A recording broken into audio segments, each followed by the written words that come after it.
I pick up some chili bell pepper. Actually, these are bell pepper leaves. This is discarded na. So, pwede pa siguro. Okay, just discarded one.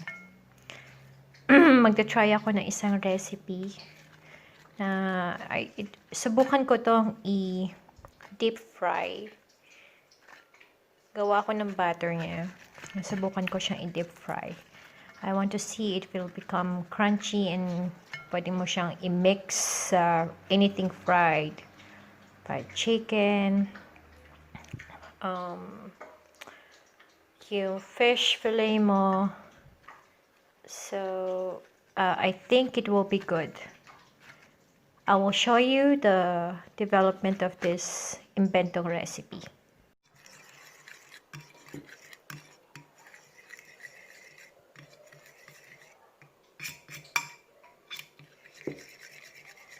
Parang Cerelac lang, pagkain ng bata.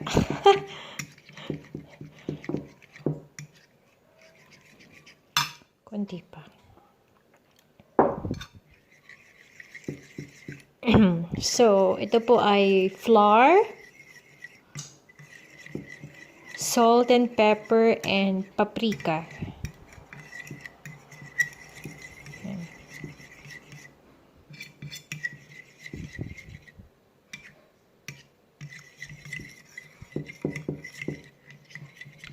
Yan.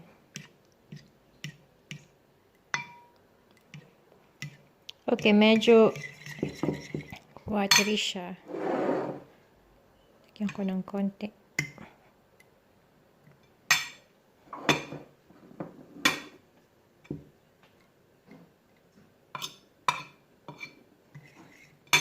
Konti lang. So, mag-a-adjust kayo. Since this is experiment, no? Adjust kayo, add water little by little. Pag napasobra pa rin yung little by little nyo yun, put back the mixture, flour mixture, little by little until you get the right consistency. So, dapat hindi siya watery. At may konting pagkamalapot so that it will stick in the leaves. Pero before we dip it there, bubudburan din natin sila ng flour para dumikit itong mixture. I think this is okay na. I will see. Konti pa. Yan. Okay, this is fine. Right. So, i-dip ko muna yung leaves sa flour mixture and then dip it in the batter and then fry. Before, magpiprito kasi ako ng fried chicken ng anak ko. Ito yan. So, naisip ko, ang dami kong dahon ng bell pepper doon. Ayaw kong i-prune na lang na itapon. Nangihinayang ako. So, yan. And then, diretso. Mainit yung mantika.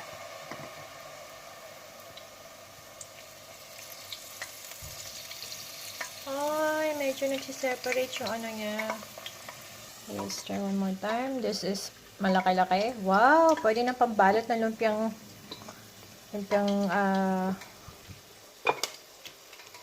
lumpia, spring roll.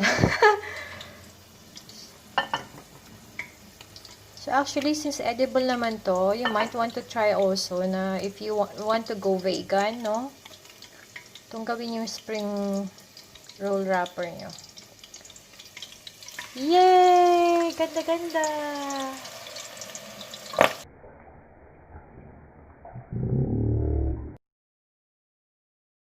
Ay, sorry.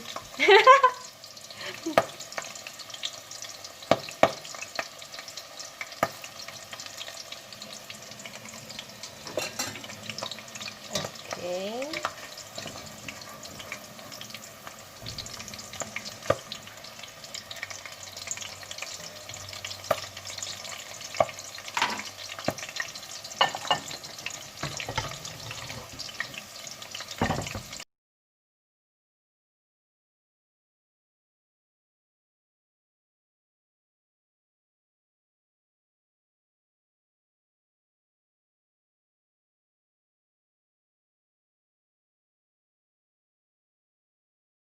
Bango-bango po dito para ka nasa Chinese restaurant. Naalala ko nung nagtatrabaho ako sa Singapore. Ganito amoy ng kusina namin. Mga prito-prito, steam-steam. Ayan. Ayaw nila maghiwalay. Baka ma-depress sila. So, i-flip over ko sila na sabay. Ayan po.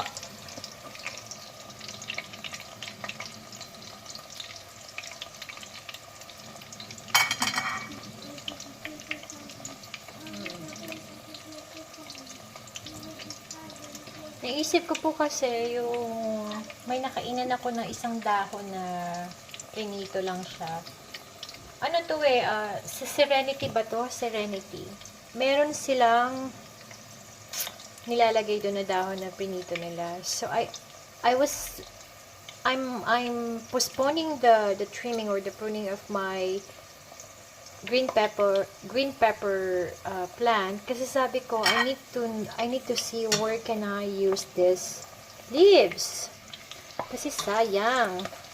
Then just now before I start frying the chicken for my son, naalala ko kaya I hurriedly went to the garden and cut few pieces.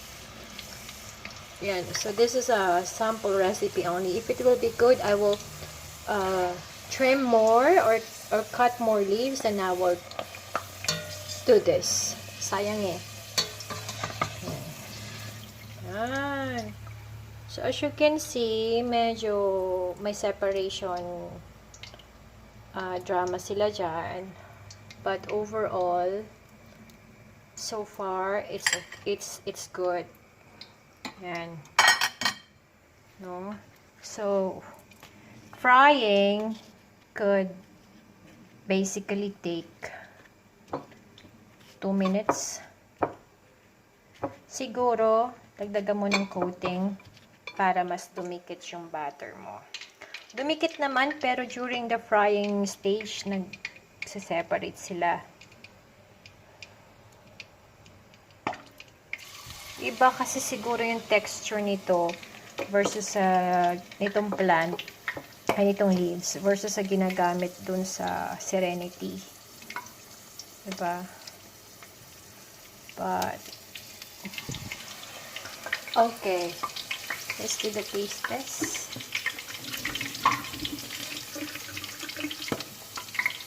Hindi na ako makapagpigil eh, kasi masarap to habang mainit.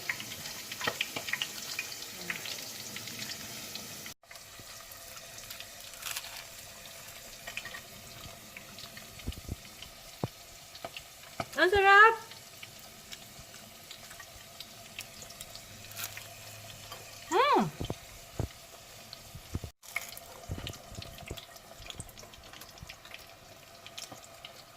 Ayan, wala ng prito.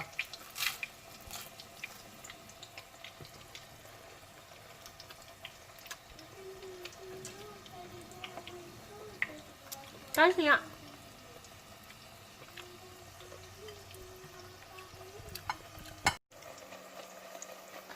so gawin ko na, malapit na maprito. Ang sarap! Gawin nyo po.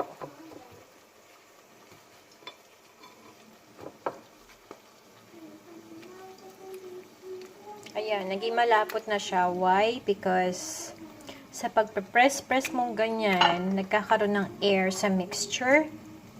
Kaya lumalapot siya. And the more you expose it to the air, the more malapot it becomes. Yan. So if this if this happens, just add little bit water and adjust as needed. Okay? Ano ba yan? Ay, teka mo.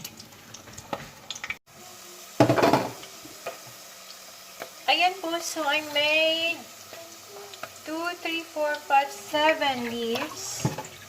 Let's trial today. Definitely, I will do it again. I'm so happy with this invention, mga kaibigan. Very, very, very, very happy. I'm sure you will like it. The finished product. Tumikit. Yung batter. Naprito din syempre yung yung dahon. At pagkakagatin mo, crunchy talaga siya. Ayan. Sarap. Ayun po. At saka, ang napansin kong difference ito, kasi first time ko pong kumain ng dahon ng bell pepper. First time ko rin magkaroon ng tanim.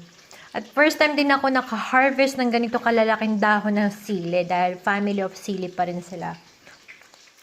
At ang difference na napansin ko, sa Pilipinas, yung mga sili na nilalagay natin sa tinola, may distinct siyang lasa. Pag nilagay mo sa sabaw, malalasahan mo yung sili. Natatanggal yung lansa ng chicken. Tapos, kapag pumitas ka ng dahon niya, maamoy mo siya sa kamay mo. Yung bell pepper, hindi ganun katapang yung lasa. Siguro nga kasi ang bell pepper, in overall sense, is manamis-tamis talaga siya. Ito sarap po eh.